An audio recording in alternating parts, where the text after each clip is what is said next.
Hey everybody, welcome to the Social MBA. This is Franklin Rivera, your host, and let's get started.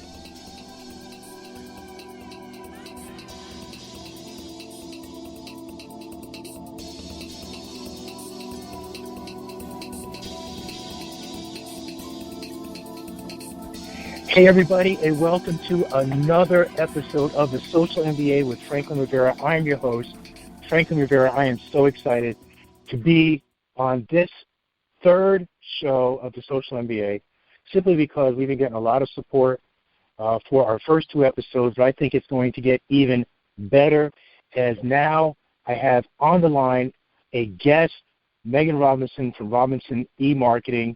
We're really hoping to make this a regular thing because it'll be a lot more exciting than just hearing me blah, blah, blah, blah through the whole webinar. So Megan is on the line. Megan, how are you? Wonderful. How are you, Frank? I'm doing good. Whoa, that was loud. Sit down. Sorry, I have one of those voices. No, that's quite all right. That's quite all right. Well, I first of all, I want to thank you so much for being on the show, and I'm hoping that we can kind of make this a back and forth, a regular thing. And of course, I love doing it. Awesome. And I think you're going to love it even more because of the title of today's show, called Email Marketing Totally Sucks. Okay? When you mentioned that title, I had to smile quite a bit and give a giant head nod, because I can't believe how many people out there truly don't believe in email marketing. I get it all the time, actually. Do you? Do you believe in email marketing? And why is that? Email marketing is what I'm passionate about. Email marketing is my jam. I love email marketing just because it's some of the most effective marketing you can do. It's the most efficient marketing you can do, and it's cheap.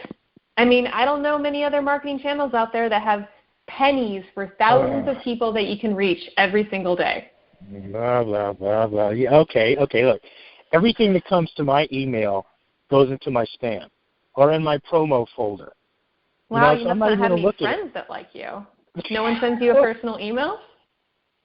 No, okay, I should have said all. Okay. All. Well, come to think of it, I don't think I do have any friends. But anyway, I'll send you a personal note tomorrow. All right, thanks. Thanks a lot. No, be honest with you. Somebody actually told me that. They were like, you know what? Email marketing is on its way out. No way. All the filters and all the controls, nobody's going to opt into crap. So, I mean, how do you battle that, Megan? Really? Yeah, it's funny. People say that. People think it's dead. People see all the spam filters out there. And, yeah, to be honest, it's hard to get through that. There's a lot of clutter and there's a lot of noise. But how is that different than any other marketing channel out there? There's always going to be noise, and there's always going to be competition for attention. When it comes to email marketing, go ahead. No, go ahead. Keep talking. When it comes to email marketing, the tools are getting more and more prevalent, but mostly there's just becoming more and more noise. That doesn't mean that people pay attention to your message any less if they're interested and you have a good message to say. Okay, everybody thinks they have a good message to say. But do you really have a message that other people care about? Do you really think that every single newsletter really hits home for you and makes you say, yeah, I totally need to read this, or this is super relevant to me? Not all the time. And to be honest, even as an email marketer, it doesn't always hit everyone on the nose either. But a couple statistics that I do.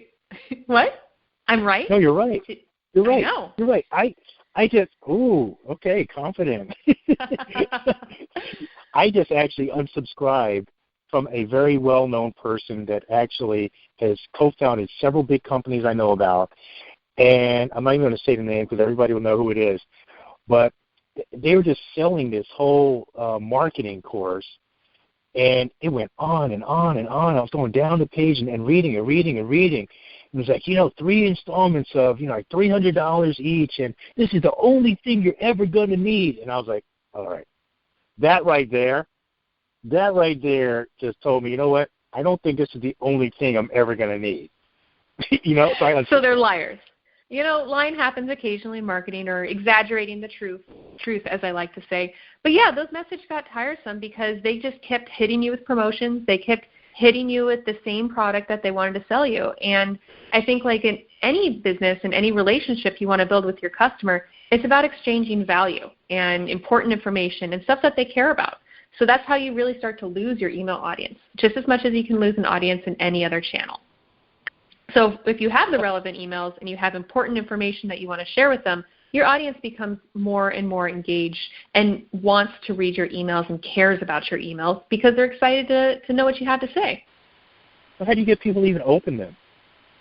There's so much email. It's crazy. There's so much email. It is actually about 121 emails are on average sent to every single person every single day. Oh Not all of them get opened. I barely read any of yours. I barely.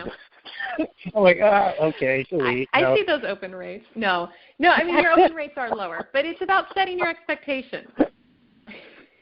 I personally monitor all of your emails just to make sure you're reading them. And that's when I respond back to you and remind you to read them. Ooh, don't tell me you have one of those little pop-ups that tell you when someone opens an email. Because I do, too. They're handy. They're handy. They are handy. We can actually talk about that later on. But I sometimes wonder if that just pisses me off than do any good, because it's sort of like I'm sending people stuff, and I know that they saw it, and they're not even responding to me. Like, it's true. It's really frustrating, but you have to remember that everyone's busy and everyone's getting 121 or more emails a day. So I'm understanding of that, and those pop-ups are fantastic and ways to manage your inbox. Just as a business owner or an office professional, it's hard to manage it. But when it comes to email marketing, and this is a confusion that a lot of people ask me about or think is something I can help with, but your day-to-day emails, yeah, I can write them, but that's not really email marketing. Email marketing is really the promotions, the newsletters, the mass emails that you're sending to your audience. And those are a lot more tricky than just getting you to open my email, because I have to talk to a million different people that are similar to you but not quite the same, which is where personalization can really be a big factor. Nobody's the same as me. Okay, so nobody's the same as you. Everybody says that. No, not everybody can say. Only me. No, I'm kidding. You really maybe just think about a few things. Okay, so it's like, what? How do you get someone to open it? I mean, how do you provide value to them? Is it the headline? Is it the subject matter? Is it how do you do it? When it comes to getting an email opened, there is really one key factor that plays. There's a couple factors that play into that, but the number one thing is your subject line. I'll get to that in a second, but actually even the from name or the from email address can play a factor into who's going to open it. If someone says, hey, this is Megan's email, or if you look at it, it's from me, that might make a decision on whether or not you want to open it. But if it's from info or maybe a name you've never heard of before, that's going to also play into your decision to open an email or not. So side note on that, less, absolutely. If you don't know someone, there's no way you're going to open an email from them. That's totally impersonal. You're scanning that. You're going through your internal decision-making process to say, nope, don't know this person, don't care what they have to say. So the more you know someone, or the more you've opted into a brand's message, or hey, this is Megan, or hey, this is Frank, or hey, this is J. Crew or Banana Republic, or this is REI. Those are all companies that you know who they are and you know why they've sent something to you. So you're much more likely to open that email. But the second key factor, and probably arguably the most important, is the subject line. And everyone tells me or asks me, how do I write a subject line? Or, what's the key benefits, or, what's the key success for a subject line? And like anything, it's to grab your attention, and it's to be relevant and informative. So you can have a really great subject line that has absolutely nothing to do with your email, and that's just going to piss everyone off. You can have a great subject line that is super boring, and nobody's going to care. So the subject line... That was going to bring up my next question. What's a boring subject line? No, because I have people... I get emails that say, have you seen this yet? And to be honest with you, it kind of does spike my curiosity. But the minute I open it, I'm like, oh, come on. But they did capture my attention. So you open You've got it, to right? read this.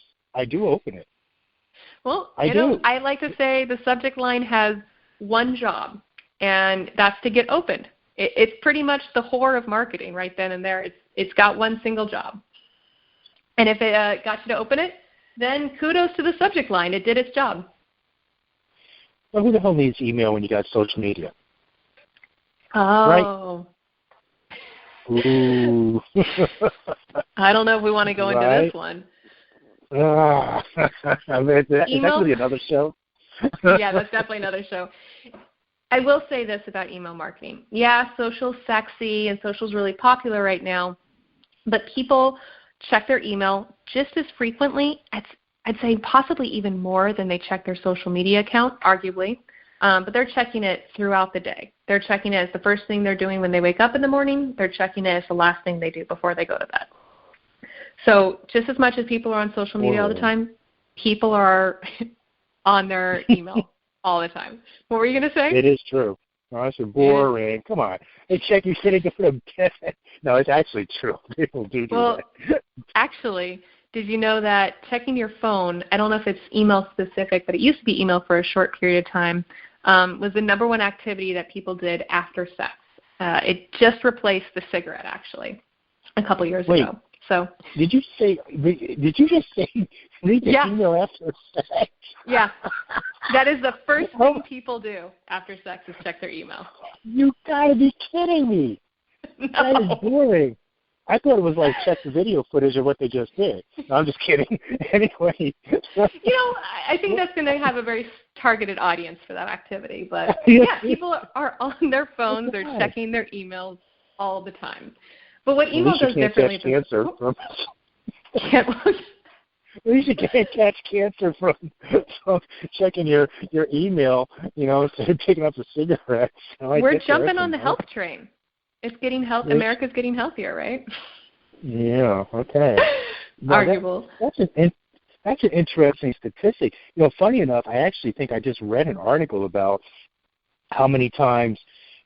Matter of fact, I did just read an article. I forgot where it was, but they were saying that people were more apt to check email as opposed to social media, and they were actually saying that they were more apt to buy into a marketing offer via email than social media.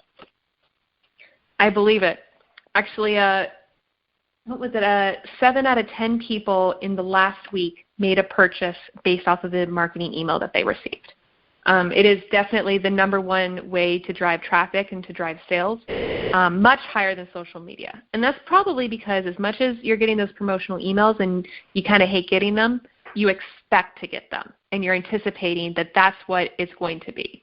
On social media, when you're checking your social media feed, you want to see, the baby pictures, or you want to see what someone ate last night. You're not on there to start shopping or to look for purchasing decisions. So it definitely is a huge influencer for shopping and purchasing, way more than social media is. But what I really love about... Keep going, because I'm about to interject big time here. Are you? Oh, I was going to move on to personalization, but if you want to jump in on purchase decision, go for it. Well, what I was going to say is that, I can see that because I think, and here's my little logo, my little saying for my company, social media evolved. I think social media needs to evolve because people are getting on there looking at those things that you just mentioned, baby pictures and all of that. And I find a lot of companies are still kind of going that same non-engaging route, where I would say to use social media to actually engage the people to get them to opt into an email list so that you can close the deal. I love that because it really gets them to set their expectations for what they're going to receive. It gets them to opt in for those offers and to be more engaged as a customer and as a client when they're ready to make their purchases, as opposed to, as you mentioned, the social media is all about engagement. It has a different direction. It has a different mission many of the times. Mm-hmm. So, and we are going to do that show. We are going to do that show? Good. We're going to do that show because I am so pissed off the way people use social media right now. I think it's wrong. I think there's a few good. And I say